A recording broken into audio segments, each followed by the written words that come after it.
As I mentioned moments ago, SkirtsAfire, featuring the work of women in the arts in Edmonton, is about to take flight February 29th through March 10th. One of the presentations, as part of this incredible festival, is Mermaid Legs by acclaimed author Beth Graham. The show is about to go up on the boards, as it were, but Beth took a little bit of time out of her busy schedule to join me now. Well, I want to thank you, Beth Graham, for coming here, first and foremost, to talk about Mermaid Legs, which is your play. You wrote it. I did. Okay. Yeah. So I often wonder where the seed of inspiration comes from for writers in particular. Like, where do you find that moment of, oh yeah, I have to get this out of my system? For this play, where did it come from? Well, this one's kind of an interesting journey because it didn't come from me, really. The seed of the idea came from Annette Loiselle, who's the director and also the artistic director of SkirtsAfire. Yeah. So she came to me with an idea of writing about mental illness and also wanting to write a play with movement, with dancers. Okay. And I had been working on projects with like combining text and dance, so that interested me. And I wasn't sure about the whole mental illness angle only because, like you say, it's great when the inspiration comes from the writer. Mm-hmm. So I had to think about it. And then the ideas just started rolling. And so I said, yeah, I'm in. Let's go. So let's talk about mental illness, quote unquote, just for a second. It was not talked about. It was kept cloaked, as it were, many years ago. And now it's kind of an it topic to bring it to light.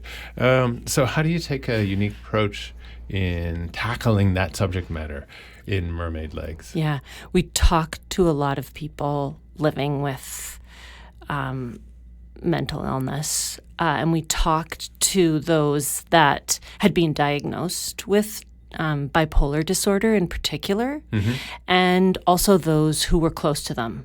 And I got a lot from those interviews. It gave a personal take on things, and that every individual has a really different story.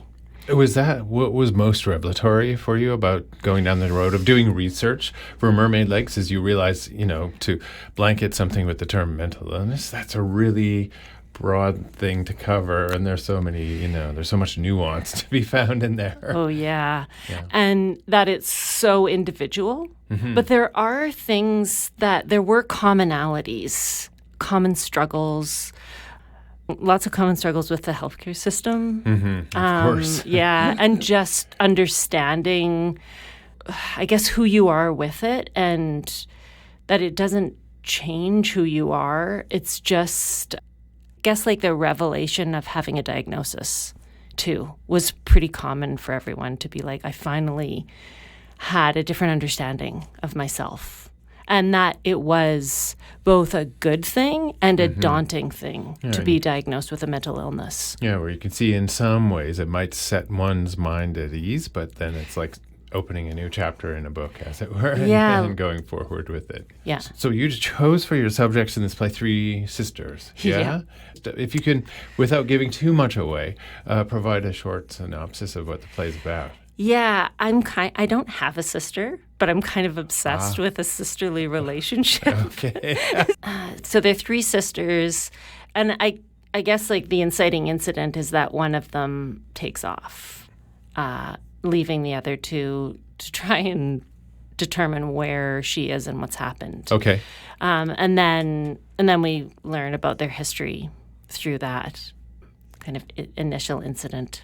So that's a triggering incident that kind of unlocks family secrets, as it were? It does indeed. Okay. It unlocks a whole trajectory of events.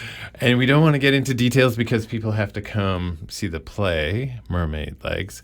And there's dance involved, movement involved, as well as obviously the text, right? Yeah, and that was a really wonderful thing to work with. Because there's so much that movement can express that words can't.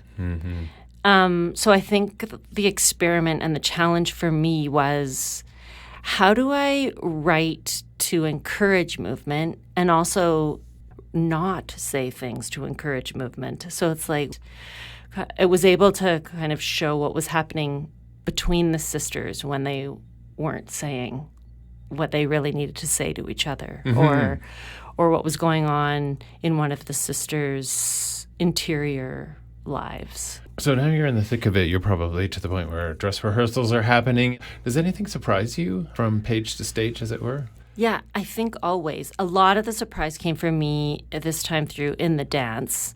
And then the other surprise is always hearing the words in the characters' mouths and the actors' take on it. It's just bigger when it gets put on the stage and said out loud than what it is at your computer.